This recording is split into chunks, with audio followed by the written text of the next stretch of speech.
Hello everyone, this is Vandana and welcome to CTET Adda. Start करेंगे आज का सेशन जिसमें हम पढ़ने वाले हैं प्रीवियस ईयर क्वेश्चन।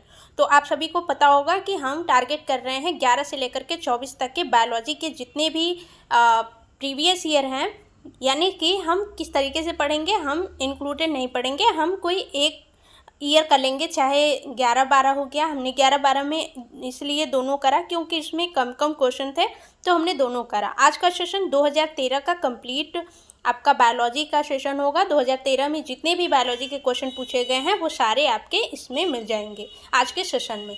तो स्टार्ट कर लेते हैं फटाफट से। जो लोग चैनल पे नए हैं तो चैनल को सब्सक्राइब कर लीजिए। फरवरी 2026 का ये सेशन है, मतलब कि टारगेट हम फरवरी 2026 को कर रहे हैं। तो उसके लिए हमें जो भी एग्ज़ाम आ रहा है वो किस तरीके का होगा वो प्रीवियस ईयर डिफाइन करेगा। तो हम क्या कर रहे हैं, 11 से लेकर के 24 तक के जितने भी प्रीवियस ईयर हैं उन सबको कंप्लीट कर रहे हैं। और ये सेशन है बायोलॉजी का। आगे हम फिजिक्स करेंगे, केमिस्ट्री करेंगे और साइंस पेडागोजी करेंगे। तो चैनल पर नए हैं तो फटाफट से चैनल को सब्सक्राइब कर लीजिए और बेल आइकन को हिट कर लीजिएगा तो ताकि नोटिफिकेशन आपको टाइम पे मिल जाए।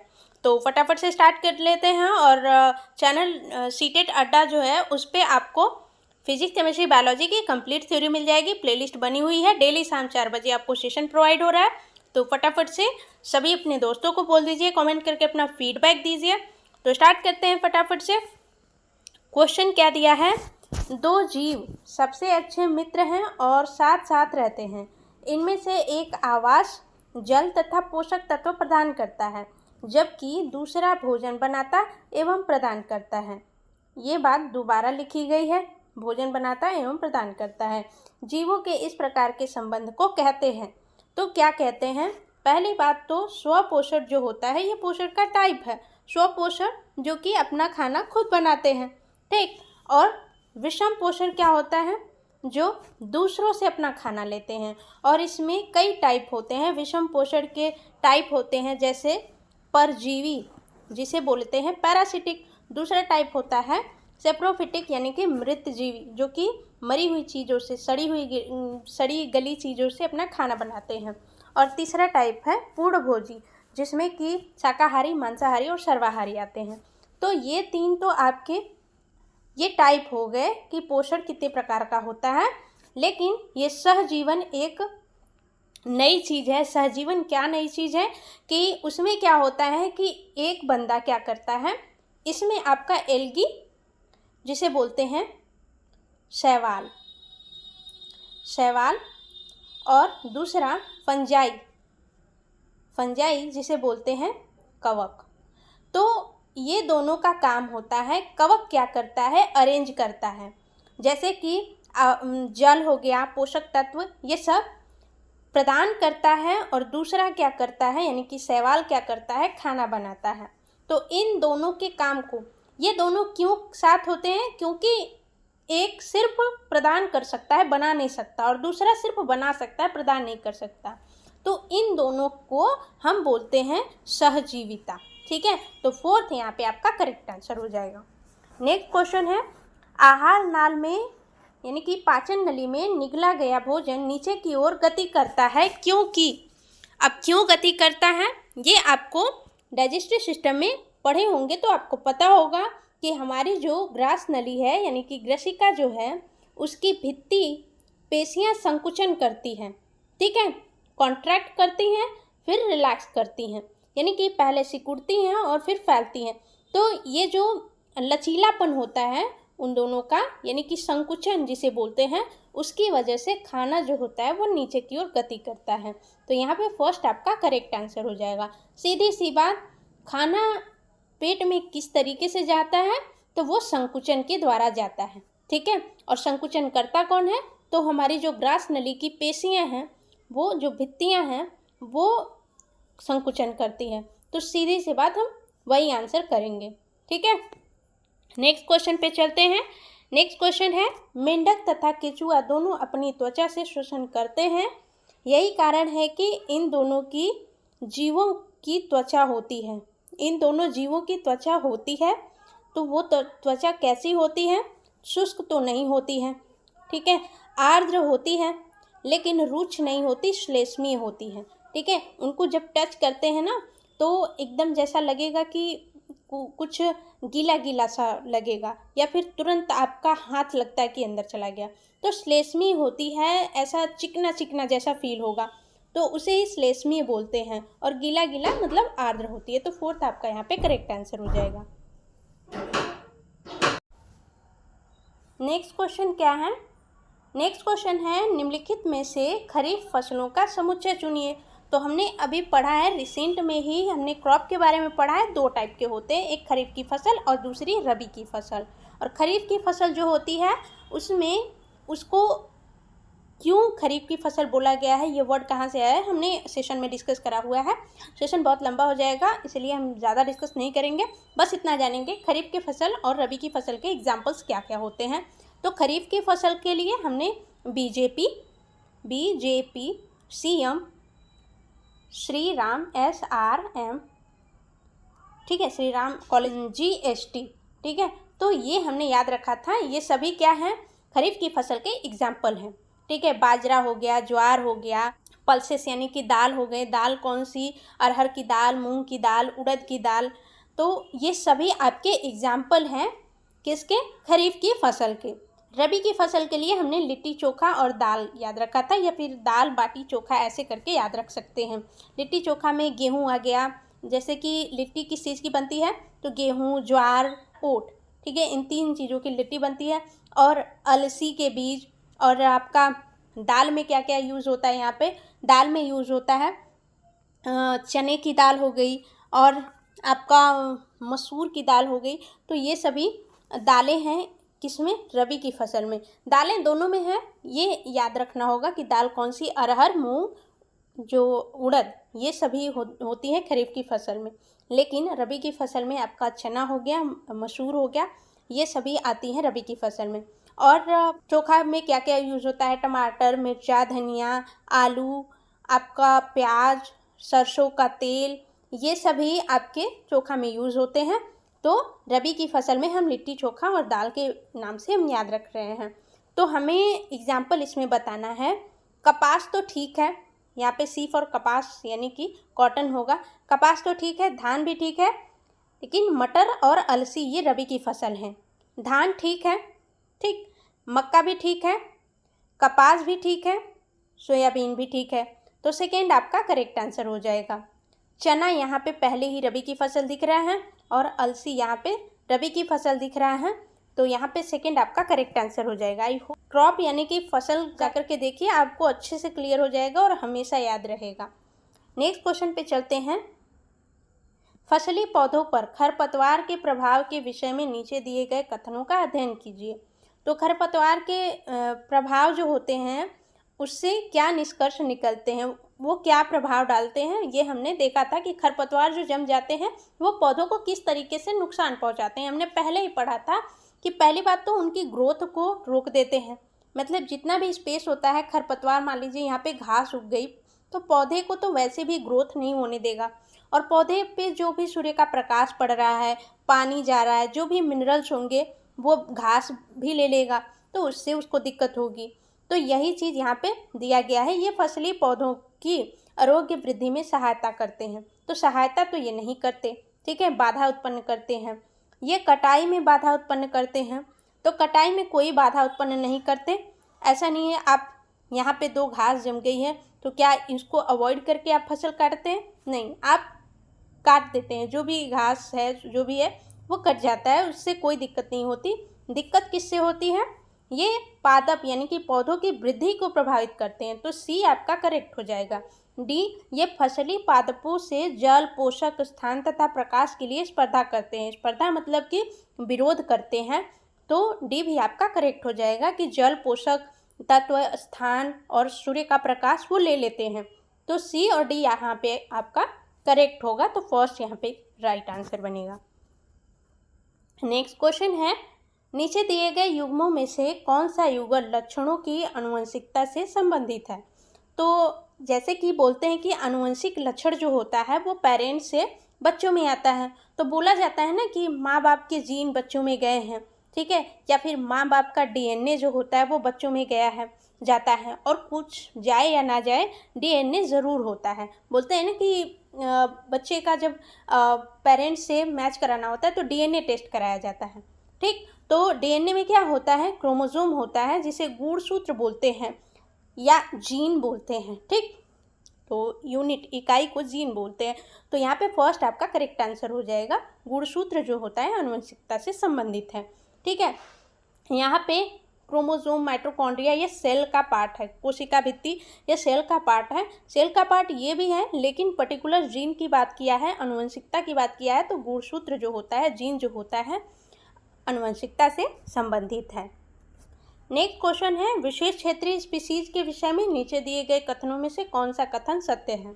तो विशेष क्षेत्र के विषय में सिर्फ यही बात स्पेशल है कि ये किसी पर्टिकुलर क्षेत्र में पाए जाते हैं। पर्टिकुलर क्षेत्र मतलब कि किसी विशेष क्षेत्र में ही पाए जाते हैं, मतलब कि उसके अलावा ये कहीं दुनिया में नहीं पाए जाते, मतलब कि किसी एक विशेष स्थान पे ही पाए जाते हैं, अन्य कहीं स्थान पे नहीं पाए जाते। तो देखते हैं क्या कथन दिया है। अपने आवास के नष्ट होने पर इन पर कोई प्रभाव नहीं होता। ये केवल चिड़ियाघरों एवं वनस्पतिक उद्यानों में पाई जाती हैं। ये केवल विशिष्ट अधिवास में ही पाए जाते हैं। तो थर्ड यहाँ पे करेक्ट आंसर हो जाएगा। विशेष क्षेत्रीय स्पीसीज के विषय में ये बात एकदम सत्य होगी कि ये विशिष्ट अधिवास में पाए जाते हैं। यहाँ पे आवास के नष्ट होने पर इन पर कोई प्रभाव नहीं होता। जैसे उनका आवास नष्ट हो गया तो आप उनके लिए आवास बना सकते हैं, ठीक है। तो यहाँ पे करेक्ट आंसर थर्ड ही बनेगा कि ये विशिष्ट अधिवास में ही पाए जाते हैं, अदर कहीं दुनिया में नहीं पाए जाते। किसी जैसे कहीं मान लीजिए कोई स्टेट है, वहाँ पे कोई भी चीज़ पाई जा रही है, या फिर कोई कंट्री है वहाँ पे वो चीज़ पाई जा रही है और कहीं भी दुनिया में नहीं पाई जा रही, तो उसे विशेष क्षेत्रीय स्पीसीज बोलेंगे, ठीक। थर्ड करेक्ट आंसर हो जाएगा। नेक्स्ट क्वेश्चन है, नीचे दिए गए पदों के विभिन्न संयोजनों में से जंतु कोशिका के संदर्भ पदों का कौन सा संयोजन सही है। जंतु कोशिका के संदर्भ में यानी कि जंतु कोशिका में कौन कौन से पार्ट पाए जाते हैं। तो हमने सेल टॉपिक पढ़ा हुआ है, आप जाकर के सेशन में देख सकते हैं कि सेल टॉपिक में क्या क्या पार्ट पाए जाते हैं वो बताना है। जंतु और पादप दोनों का हमने डिफरेंस देखा हुआ है कि पादप में क्या चीज़ें नहीं पाई जाती और जंतु में क्या चीज़ें नहीं पाई जाती। तो सबसे पहली बात, जंतु कोशिका में आपका सेल वॉल यानी कि कोशिका भित्ति नहीं पाई जाती, और यहाँ पे जंतु कोशिका की ही बात की है। कोशिका भित्ति तो यहाँ पे दिया है तो ये तो नहीं होगा, दूसरे में भी कोशिका भित्ति दिया है तो यहाँ पे भी नहीं होगा, और थर्ड यहाँ पे जो जंतु कोशिका है यहाँ पे प्लास्टिड यानी कि लवक नहीं पाए जाते, और लवक में क्या होता है, क्लोरोप्लास्ट होता है, ठीक, जिसे हरित लवक बोलते हैं। तो क्लोरोप्लास्ट यहाँ पे, हरित लवक यहाँ पे भी है, तो ये भी नहीं होगा। मिला जुला के हमारा थर्ड आंसर बन जाएगा। नेक्स्ट क्वेश्चन पे चलते हैं। नेक्स्ट क्वेश्चन है, दिए गए कौन से पद किसी भी मादा भाग को संगठित करते हैं। तो मादा भाग को संगठित करने के लिए हमें पता है कि जो फ्लावर होता है उसमें मेल और फीमेल दोनों होते हैं पार्ट, ठीक, और फीमेल पार्ट को वर्तिका बोलते हैं, फिर वर्तिकाग्र बोलते हैं और अंडाशय बोलते हैं। तो यहाँ पे वर्तिकाग्र, अंडाशय एवं वर्तिका सेकेंड आपका करेक्ट आंसर हो जाएगा, ठीक। नेक्स्ट क्वेश्चन पे चलते हैं, और यहाँ पे ये जो पुंकेसर है ये मेल पार्ट है, ठीक है, और पंखुड़ियाँ और बाह्यदल ये फ्लावर का पार्ट है, न कि रिप्रोडक्टिव ऑर्गन है। जो फ्लावर होता है वो रिप्रोडक्टिव ऑर्गन होता है, उसमें मेल और फीमेल क्या होता है, फीमेल जो पार्ट होता है उसको हम बोलते हैं स्त्री केसर, ठीक है, और स्त्री केसर के जितने भी पार्ट होते हैं उसे बोलते हैं वर्तिका, वर्तिकाग्र और अंडाशय, ठीक है। तो आपको अच्छे से समझ में आ जाएगा। आप रिप्रोडक्शन देख लीजिएगा, हमने टॉपिक अच्छे से डिस्कस किया हुआ है, प्लांट का रिप्रोडक्शन और एनिमल रिप्रोडक्शन, तो वहाँ से आपको बहुत अच्छे से क्लियर हो जाएगा और उससे क्वेश्चन बहुत ज़्यादा पूछे जाते हैं, ठीक। नेक्स्ट क्वेश्चन है, खाद्य पदार्थ में प्रोटीन की उपस्थिति की परीक्षण करने के कुछ चरण दिए गए हैं। ये चरण सही क्रम में नहीं हैं, और ABCD ये 4 चरण दिए हैं और ये सही क्रम में नहीं है, हमें सही क्रम में बनाना है। और यहाँ पे कुछ ऑप्शंस दिए गए हैं, तो ये बताना है कि कौन सा ऑप्शन सही है। तो पहला तो हम क्या करेंगे, जो कार्बोहाइड्रेट और आपका प्रोटीन, दोनों का टेस्ट हमने अच्छे से किस तरीके से हम टेस्ट करेंगे ये हमने अच्छे से डिस्कस करा हुआ है। तो वहाँ से देख लेंगे कार्बोहाइड्रेट का टेस्ट कैसे करते हैं। पहले प्रोटीन का टेस्ट करने के लिए जो भी खाद्य पदार्थ होगा, जो भी खाद्य पदार्थ है आपके पास, उसका पहले पेस्ट बनाएंगे, पाउडर बनाएंगे या पेस्ट बनाएंगे। फिर बनाने के बाद खाद्य पदार्थ का कुछ भाग यानी कि कुछ उसका भाग लेंगे और परख नली में डाल करके उसमें 10 बूंद जल डालेंगे और उसको हिलाएंगे यानी कि मिक्स करेंगे। फिर उसके बाद 2 बूंद कॉपर सल्फेट का विलयन मिलाएंगे। ठीक, आफ्टर दैट लास्ट में 10 बूंद कास्टिक सोडा विलयन डालेंगे और उसको भली भांति हिलाएंगे। और जब वो पर्पल कलर, कैसा पर्पल यानी कि बैगनी कलर दे देगा, यानी कि उसमें प्रोटीन की उपस्थिति है। तो सबसे पहला सेकेंड चरण यानी कि बी यानी कि परखना, जो खाद्य पदार्थ है उसका पेस्ट बनाएंगे। फिर ए, उसमें पानी डाल करके उसको अच्छे से हिलाएंगे। फिर डी, उसमें 2 बूंद कॉपर सल्फेट का विलयन मिलाएंगे। फिर उसके बाद लास्ट में हम कास्टिक सोडा का 10 बूंद डाल करके अच्छे से हिलाएंगे। ठीक, तो सेकेंड आपका यहाँ पे करेक्ट आंसर बनेगा। नेक्स्ट क्वेश्चन है, उस समुच्चय का चयन कीजिए जो किसी अधिवास के केवल जैविक अवयव का निरूपण करता है। जैविक यानी कि जिसमें जीवन हो। तो यहाँ पे बालू में तो जीवन नहीं होता, ठीक है, तो पहला गलत। कीट, मेंढक, मछली, जलीय पादप, तो ये सभी जैविक हैं, जैविक अवयव हैं, तो सेकेंड आपका करेक्ट हो जाएगा। थर्ड में देखते हैं मिट्टी, तो मिट्टी में तो जीवन नहीं होता, ये जैविक नहीं है। और फोर्थ में यहाँ पे जल, तो जल तो जैविक नहीं होता। ठीक, तो सेकेंड यहाँ पे करेक्ट आंसर हो जाएगा। नेक्स्ट क्वेश्चन है, किसी अस्थि को गति प्रदान करने के लिए कितनी पेशियां मिलकर संयुक्त रूप से कार्य करती हैं। तो यहाँ पे 2 अस्थियां मिलकर के कार्य करती हैं। जैसे कि जब हम अपना पैर आगे बढ़ाते हैं तो हमारी हड्डी आगे बढ़ती है, और आगे बढ़ती है तो यहाँ पे 2 पेशियां काम करती है। एक तो उसको आगे भेजती है और दूसरा उसको कॉन्ट्रैक्ट करती है, यानी कि पीछे खींचने का काम करती है। ठीक है, ऐसा तो है नहीं कि आपने पैर आगे बढ़ाया और आपका पैर बहुत आगे चला गया हो, ऐसा तो होता नहीं है। ठीक, तो एक ऐसा लगता है ना कि खिंचाव उत्पन्न हो रहा है, जब पैर ऊपर की ओर करेंगे तो खिंचाव उत्पन्न होता है। तो एक जो पेशी होती है वो आगे की ओर ढकेलती है और दूसरी पेशी पीछे की ओर खींचती है। तो यहाँ पे 2 पेशियां काम करती हैं। फर्स्ट आपका करेक्ट आंसर हो जाएगा। नेक्स्ट क्वेश्चन है, टैडपोल के कायांतरण के लिए जल में निम्नलिखित में से किस तत्व की उपलब्धता आवश्यक है। तो सीधा हम जाएंगे आयोडीन पे। हमने बहुत अच्छे से पढ़ा है कि किसी भी कुएं में, क्वेश्चन आपका इनडायरेक्टली भी पूछ सकता है, किसी भी कुएं में मेंढक की उपस्थिति ज़्यादा है तो वहाँ कुएं में कौन से तत्व की उपलब्धता ज़्यादा होगी। तो वहाँ पे आयोडीन तत्व की उपलब्धता ज़्यादा होनी चाहिए, क्योंकि टैडपोल यानी कि जो मेंढक होता है, जो उसका बच्चा होता है, वो उसको बड़े होने के लिए, मेंढक के फॉर्म में होने के लिए आयोडीन की आवश्यकता ज़्यादा होती है। तो फोर्थ आपका करेक्ट आंसर हो जाएगा। नेक्स्ट क्वेश्चन है, नीचे दिए गए जनन से संबंधित पदों के समुच्चय पर विचार कीजिए। तो यहाँ पे दिया गया है शुक्राणु, अंडवाहिनी, अंड, गर्भाशय। ठीक, नेक्स्ट दिया है अंडोत्सर्ग, अंड, अंडवाहिनी, गर्भाशय। फोर्थ दिया है शुक्राणु विसर्ग, शुक्राणु नलिका सेशन। ठीक, ऋतुस्राव, अंड, अंडवाहिनी, गर्भ। तो यहाँ पे हमें जनन से संबंधित बताना है। तो जनन से संबंधित कहने का मतलब सभी तो है, लेकिन यहाँ पे शुक्राणु जो होता है वो मेल का पार्ट है।